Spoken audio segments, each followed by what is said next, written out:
नमस्ते, कैसे हैं आप सब। एक बार फिर से आपका स्वागत है। उम्मीद करता हूं कि आप सब अच्छे होंगे। तो बहुत से लोगों के ये सवाल थे कि अब एक महीना बचा है बीएसटीसी 2026 के एग्जाम में, तो हम एक महीने में पढ़कर कैसे जो है इसमें हम कॉलेज पा सकते हैं, अच्छे नंबर ला सकते हैं। तो आज हम इसके ऊपर बात करने वाले हैं। तो सबसे पहले जो मैं आपको हर बार कहता हूँ वही कहने वाला हूँ कि आपका जो टारगेट है वो 500 प्लस रखना चाहिए। कि क्या है कि 500 प्लस नंबर लेके आने हैं 600 में से। तो वैसे तो क्या है कि 500 नंबर नहीं आएंगे, लेकिन हम जब ज्यादा टारगेट लेके चलते हैं तो थोड़ा फायदा होता है। ठीक है ना, अगर आप 500 का टारगेट लेके चलते हो और मेहनत भी इतनी करते हो कि 500 नंबर लेके आने हैं, तो 450, 440, 460 ऐसे नंबर आ जाते हैं। तो आपको टारगेट माइंड में यही लेके चलना कि 500 मतलब नेगेटिव मार्किंग नहीं है। तो क्या है कि सारे सही करके आने, सारे अटेम्प्ट करके आने, इसलिए 500 का आप माइंड में लेके चले कि 500 नंबर लेके आने, सारे सही करके आने, ऐसा लेके चले। तो सबसे पहले आपको क्या करना है, जो मैं हर बार कहता हूँ, पुराने पेपर्स देखने। सबसे पहले आपको क्या करना है, पुराने पेपर्स देखने हैं। पुराने 10 साल के बीएसटीसी के जो पेपर हैं वो देखने हैं। और अगर आपके पास पेपर नहीं है तो टेलीग्राम चैनल की लिंक है डिस्क्रिप्शन में, वहां आपको पेपर मिल जाएंगे, आप वहां से देख सकते हो। क्योंकि बहुत सी बार जो क्वेश्चन है ना वो रिपीट होते हैं और आपको पता चल जाएगा जब आप पुराने 10 साल के पेपर देखोगे। एक बार आपको देखना है, एनालाइज करना है, ठीक है। और इसके बाद में आपको जो है सिलेबस चालू करना है, मतलब थ्योरी पढ़ना, वो सब करना चालू करना है। तो हमारे पास में क्या है, यहाँ पे 4 पोर्शन है। पहला है जीके, राजस्थान जीके, और यहाँ पे दूसरा है हमारे पास टीचिंग एप्टीट्यूड, शिक्षण अभिरुचि, और यहाँ पे है हमारे पास रीजनिंग, ठीक है। तीसरा है रीजनिंग, और रीजनिंग के बाद में चौथा हमारे पास में यहाँ पे है इंग्लिश हिंदी लैंग्वेज, ठीक है ना, इंग्लिश हिंदी। और जिनके संस्कृत होती है वहां पे उन लोगों को क्या है, संस्कृत करनी है। तो यहाँ पे 50 क्वेश्चन चारों में से आते हैं। 150 नंबर चारों पोर्शन में से होते हैं। तो चारों पोर्शन बहुत यहाँ पे इंपॉर्टेंट है। तो अब यहाँ पे क्या होगा कि मैं उनके लिए बात कर रहा हूं, फिर से कह देता हूं, जिन्होंने अभी तक कुछ नहीं पढ़ा है उनको मैं कहना चाह रहा हूं, ये वीडियो उनके लिए। तो अब आप क्या है, सबसे पहले जीके खोलोगे तो आप डर जाओगे कि जीके कितनी बड़ी है, कितनी सब चीजें हैं, वो है, ये है। टीचिंग एप्टीट्यूड में भी आप देखोगे, ये सब देखोगे तो डर जाओगे। तो सबसे पहले आपको क्या करना है कि आपको आपके हिसाब से जो आप पहले चालू करना चाहो वो चालू कर लेना। फिर आप जैसे जीके चालू करते हो तो जीके में क्या है, बहुत सारे टॉपिक होंगे, बहुत सारे टॉपिक होंगे। तो अब आप सोचोगे यार मैं ये टॉपिक छोड़ देता हूँ, वो टॉपिक छोड़ देता हूँ, ऐसा आपके मन में आएगा। तो ऐसा आपको नहीं करना है, ठीक है ना। आपको क्या करना है मैं बताता हूँ। जैसे जीके में बहुत सारे टॉपिक्स है, नदियाँ, कृषि, हिस्ट्री, ज्योग्राफी, इंडस्ट्री, बैंक, बहुत सारे ऐसे टॉपिक्स हैं। तो यहाँ पे आप मान लो जो है इंडस्ट्री वाला टॉपिक छोड़ने की सोच रहे हो, ठीक है ना। एक इंडस्ट्री वाला टॉपिक है राजस्थान जीके में कि कौन सी इंडस्ट्री सबसे ज्यादा है, कौन सी फैक्ट्री पहले लगी थी, ये लगी थी। तो मान लो आप ये टॉपिक छोड़ने की सोच रहे हो, ठीक है। क्या है, आप ये टॉपिक छोड़ने की सोच रहे हो, तो आप ये टॉपिक छोड़ोगे नहीं। क्या है, आप ये टॉपिक छोड़ना मत। आप क्या करोगे, इसमें इजी कुछ चीजें होंगी, ठीक है ना, कुछ इजी चीजें होंगी। इजी चीजों से मेरा मतलब है कि इंडस्ट्री में बहुत सारी ऐसी चीजें हैं जिनके इजी क्वेश्चन बन जाते हैं कि राजस्थान में सबसे पहले शुगर मिल कहाँ बनी थी, सबसे पहले कपड़े की मिल कहाँ बनी थी, सबसे पहले सीमेंट का प्लांट कहाँ लगा था। ऐसे बहुत इजी क्वेश्चन है जो एग्जाम में आ सकते हैं। तो ऐसे इजी क्वेश्चन आपको हर तरह से जो है कवर अप करने हैं। फिर इनके बाद में आते हैं कुछ मीडियम क्वेश्चन, कुछ आते हैं मीडियम क्वेश्चन।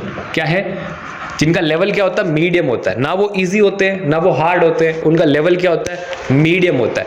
तो जो ये मीडियम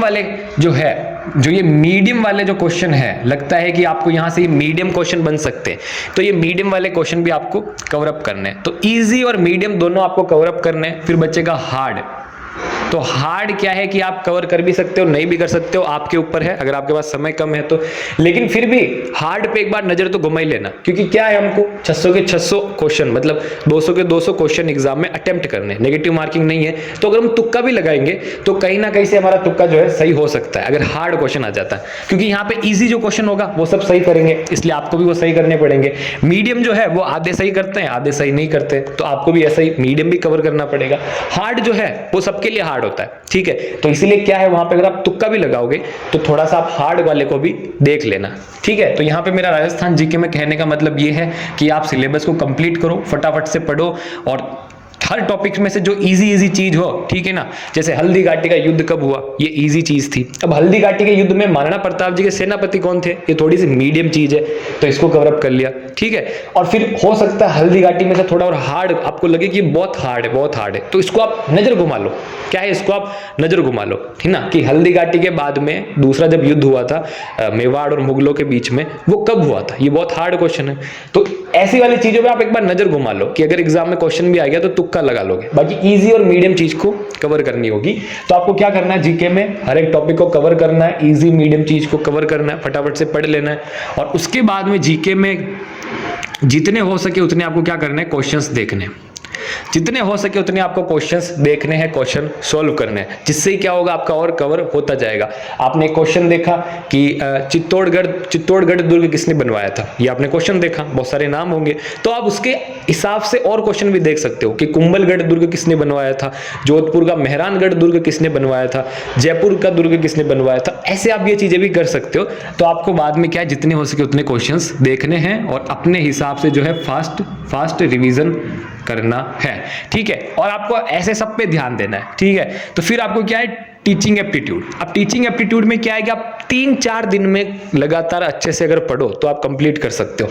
टीचिंग एप्टीट्यूड में क्या टॉपिक्स है, क्या है, टॉपिक्स है, बहुत सारे टॉपिक है इसमें, ठीक है ना, कि सीसीई टॉपिक है, कम्युनिकेशन टॉपिक है, ऐसे बहुत सारे टॉपिक्स है।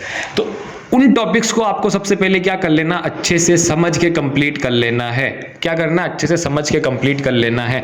अगर समझ में ना आए तो आप YouTube पे देख सकते हो, YouTube की जो है मदद ले सकते हो, वहां पे आपको बहुत सारी क्लासेस मिल जाएगी और बहुत ही यूजफुल है। आपको सिर्फ सर्च करना है BSTC 2026 टीचिंग एप्टीट्यूड क्लासेस, पुरानी भी देख सकते हो, आपके सामने आ जाएगी।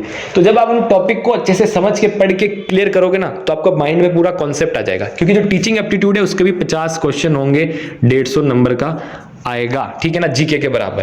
तो इसीलिए ये भी बहुत इंपॉर्टेंट है, ठीक है ना। तो क्या करना है, इसमें आपको टॉपिक कंप्लीट करना है, अच्छे से समझना है, चाहे यूट्यूब की मदद लेनी पड़े तो अच्छे से समझना है उसको। फिर बाद में क्या करना, आपको इसमें तो जितने हो सके उतने क्वेश्चंस देखने, इसमें तो आपको देखने ही है, ठीक है। और ये क्वेश्चंस आपको टेलीग्राम चैनल के लिंक है डिस्क्रिप्शन में, वहां मिल जाएंगे, आप ऊपर स्क्रॉल करोगे तो आपको जितने हो सके इसमें क्या है उतने क्वेश्चंस देखने। क्योंकि बहुत सी बार इसमें क्या होता है, आपने समझ लिया, लेकिन इसमें बहुत सी बार बहुत दूर दूर के क्वेश्चन आ जाते हैं कि ये सिद्धांत किसने दिया, इस सिद्धांत में कौन से जानवर का उपयोग किया गया था, ऐसे क्वेश्चन आ सकते हैं। तो ये चीजें कैसे कवर होगी, जब आप क्वेश्चन देखोगे और जो आपने टॉपिक में समझा है कि इस बच्चे के साथ ये हो गया, वो हो गया, अब आप क्या करोगे, कौन सा मूल्यांकन यूज करोगे, ये करोगे, तो वो प्रैक्टिस भी कहाँ होगी, यहाँ होगी, आपके और डाउट क्लियर होंगे। तो आपको टॉपिक अच्छे से समझ लेना है और जितने हो सके उतने टीचिंग एप्टीट्यूड में क्वेश्चंस देखने हैं और फिर अपने हिसाब से आपको यहाँ पे भी रिवीजन जैसे जैसे साथ में करो तो साथ में भी कर लो, अपने हिसाब से आपको जैसे टाइम मिले वैसे आप कर सकते हो। फिर आते हैं रीजनिंग में। तो रीजनिंग में मैं कहता हूं कि आप जो है 50 के 50 सही कर सकते हो, ठीक है। क्यों, क्योंकि यहाँ पर ऐसा आपको रट्ठा मार के नहीं जाना, आउट ऑफ कुछ नहीं आता है, जो है वो का वही आता है। तो रीजनिंग में आपको क्या करना है, जितने आपके टॉपिक है ना, अब यहाँ पे भी टॉपिक क्या है, 3 कैटेगरी में, इजी, मीडियम, हार्ड। क्या, इजी, मीडियम, हार्ड। अब इजी वाले टॉपिक वो हो गए कि कुछ ऐसे क्वेश्चन आते हैं ना कि इनमें आपको चूज करो कि कौन सा अलग है, ऑड वन आउट, तो वो इजी हो गया। मीडियम ये आता है कि इस दिशा में, इस दिशा में, उस दिशा में, ये मीडियम टाइप के हो गए। और हार्ड वो आता है कि वो घड़ी वाला, घड़ी में इस डिग्री पे ये काटा है, ये है, तो कितने बज रहे होंगे, इस डिग्री पे कितने बजेंगे, वो पूरा फॉर्मूला लगाना पड़ता है ना, तो वो वाला हार्ड है। तो यहां पर हार्ड को क्या करोगे, आप थोड़ी देर के लिए साइड में रख दो, पहले आप इजी और मीडियम को अच्छा कवर कर लो। क्या कर लो, इजी और मीडियम को अच्छा कवर कर लो। इजी और मीडियम को अच्छा कवर करने के बाद में आप हार्ड को भी ले लो, समय बच जाए तो हार्ड को भी ले लो, या हार्ड पे नजर तो घुमा ही लो, क्योंकि अगर एग्जाम में आ गया तो तुक्का भी अच्छे से लगा पाओगे। तो इजी और मीडियम को अच्छे से कवर करने के बाद, हार्ड पे अच्छे से नजर घुमाने के बाद, इसमें भी आपको जो है क्वेश्चंस देखने हैं और क्वेश्चंस को क्या है, सॉल्व करते रहने हैं। क्या है, क्वेश्चंस को सॉल्व करते रहने हैं। एक साइड में छोटी सी रफ कॉपी बना लो जिसमें फटाफट से सॉल्व करते रहो, फॉर्मूला लिखते रहो। मतलब इसमें थोड़ी सी आपकी स्पीड की जरूरत होती है। क्या होती है, स्पीड की जरूरत होती है। बाकी तो रीजनिंग में आपको ये करना है, सबसे पहले टॉपिक को देखना है, जो इजी मीडियम है उनको तो कंप्लीट कर ही लेना है। फिर आपका टाइम बच जाए तो आप हार्ड वाले पे भी नजर घुमानी है। फिर उसके बाद में जितने हो सके इसमें क्वेश्चंस देखने और एक छोटी सी रफ बुक लेके, रफ कॉपी लेके आपको ये क्वेश्चन जो है सॉल्व करने हैं, ठीक है। रिवीजन भी करते जाना, इनको सॉल्व भी करते जाना, जिससे क्या होगा कि आपकी स्पीड बढ़ेगी, क्योंकि बहुत से लोगों का क्या होता है रीजनिंग के चक्कर में पेपर छूट जाता है। तो इसलिए रीजनिंग में जो है थोड़ी स्पीड बढ़ाना भी आपको बहुत जरूरी है। तो ऐसे आपको रीजनिंग कवर करनी है। फिर आते हैं इंग्लिश हिंदी में। तो इंग्लिश हिंदी में भी मैं आपको यही कहूंगा कि बहुत सारे टॉपिक्स हैं, ठीक है, लेकिन टॉपिक्स कुछ ऐसे हैं जिनमें समझने की जरूरत है। जैसे कि इनडायरेक्ट डायरेक्ट स्पीच हो गया, ठीक है, ये टॉपिक हो गया, वर्ब हो गया, ठीक है, संधि हो गया, समास हो गया। तो जो ये ऐसे टॉपिक है ना, इनको समझने की जरूरत है। और कुछ टॉपिक ऐसे हैं जैसे पर्यायवाची हो गए, मुहावरे हो गए, और सिनोनिम्स हो गए, एंटोनियम्स हो गए, विलोम शब्द, ऐसे बहुत सारे टॉपिक्स हैं जिनमें समझने की कोई जरूरत नहीं है। क्या होता है, रट्टा मारना होता है। तो जो ये टॉपिक है ना, जैसे पर्यायवाची, मुहावरे, ये, तो इन टॉपिक्स में आप क्या करोगे कि अपने हिसाब से जितने हो सके उतने आप पढ़ लो। और ऐसा नहीं कि इनको रट्टा मारने बैठ गए, इनमें ज्यादा टाइम नहीं देना है, क्योंकि कहीं से भी कोई भी आ सकता है। जो बहुत सी बार रिपीट हुए हो, आपको लगता है कि हाँ ये आ सकता है, ये थोड़ा इंपॉर्टेंट लग रहा है, उन पे आप नजर घुमा लो अच्छे से, उनको अच्छे से पढ़ लो। बाकी ज्यादा इनमें टाइम नहीं देना है। और इनमें भी जो ये टॉपिक्स हैं जैसे इनडायरेक्ट डायरेक्ट स्पीच है, इसको भी आप अच्छे से समझ लो, लेकिन ज्यादा टाइम नहीं देना है, क्योंकि क्या है, एक या दो क्वेश्चन आएंगे। वर्ब है, वर्ब के एक या दो क्वेश्चन आएंगे। संधि समास के क्या है, एक या दो क्वेश्चन आएंगे। तो संधि को आप अच्छे से समझ लो, समास को भी अच्छे से समझ लो, लेकिन ज्यादा टाइम मत दो, क्योंकि एक एक या दो क्वेश्चन ही आएंगे। तो फटाफट से इसको समझ के, मेरे कहने का मतलब ये है कि फटाफट से समझ के इसको खत्म करो। और खत्म करने के बाद में इसमें भी क्या है, क्वेश्चंस देखते रहो, और क्वेश्चंस देखने के साथ साथ में रिवीजन करते रहो, ठीक है, रिवीजन करते रहो। और इंग्लिश में एक पैसेज आता है, तो पैसेज को तो आप अच्छे से कर लेना, क्योंकि पैसेज में 5 क्वेश्चन आते हैं, बहुत इजी आते हैं, वो आप कर लोगे, इसलिए पैसेज को अच्छे से कर लेना। मतलब इसमें आप पुराने पेपर्स देख लेना, और पुराने पेपर देखने के बाद में आपको पता लग जाएगा कि किस पे मैं ज्यादा फोकस करूं, किस पे नहीं करूं, ठीक है। और मैं यही कहूंगा कि इनडायरेक्ट डायरेक्ट स्पीच को फटाफट से समझा, अच्छे से समझा, यूट्यूब पे देख के समझ लो, समझ में ना आए तो संधि समाज को भी फटाफट से समझा, और फिर इनके क्वेश्चन देखने लग जाओ, जिससे क्या होगा, आपका रिवीजन भी होता रहेगा, और जो आपने समझा है वो भी कवर अप होता रहेगा। ऐसे आपको इसमें करना है, क्योंकि इसमें भी क्या है, 50 क्वेश्चन आएंगे, 150 नंबर का आएगा, इसीलिए जो है इसमें भी आपको थोड़ा कवर करना जरूरी है, लेकिन फटाफट करना होगा, ठीक है ना। ऐसा नहीं कि आपने सारे ध्यान इनडायरेक्ट डायरेक्ट स्पीच पे लगा दिया, जबकि क्वेश्चन तो इसमें से एक या दो आएंगे, वो है ना, वो चीज है, वो आपको यहाँ पे समझनी होगी। और ऐसे आपको जो है पूरा सिलेबस कंप्लीट करना होगा। और ये सिर्फ मैंने एक स्ट्रेटेजी बताई है, और आप अपने हिसाब से स्ट्रेटेजी यूज कर सकते हो। ये तो सिर्फ मैं सजेशन दे रहा हूँ, आप सजेशन लेना चाहो या नहीं लेना चाहो, ये आपके ऊपर है।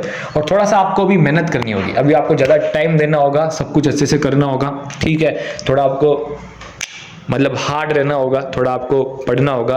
और फिर इसके बाद में आप रिवीजन जो साथ में करो, जैसे मैंने बताया कि मान लो आप पढ़ते पढ़ते आपका टीचिंग एप्टीट्यूड का सिलेबस कंप्लीट हो गया, तो आप इसका रिवीजन उसी समय करने लग जाओ, आपके ऊपर है। और आपको लगे किसी में कमजोर हो तो वो है। बाकी मॉक टेस्ट भी आप देना, ठीक है, मॉक टेस्ट भी देते रहना, क्योंकि मॉक टेस्ट देने से क्या होगा, आपकी प्रैक्टिस हो जाएगी, इसलिए एग्जाम में जाके आपको शौक नहीं लगेगा। तो ये दोनों चीजें भी आप अपने हिसाब से करते रहना। एंड ये मत सोचना कि अभी टाइम कम है, वो है, बस जो टाइम है वो लगा दो, और बस एग्जाम के दिन देखना, बाकी कुछ नहीं सोचना है। और बस आज के लिए बस इतना ही, मिलते हैं नेक्स्ट वीडियो में। अगर आपका और कोई डाउट हो तो कमेंट बॉक्स में जरूर पूछ लेना।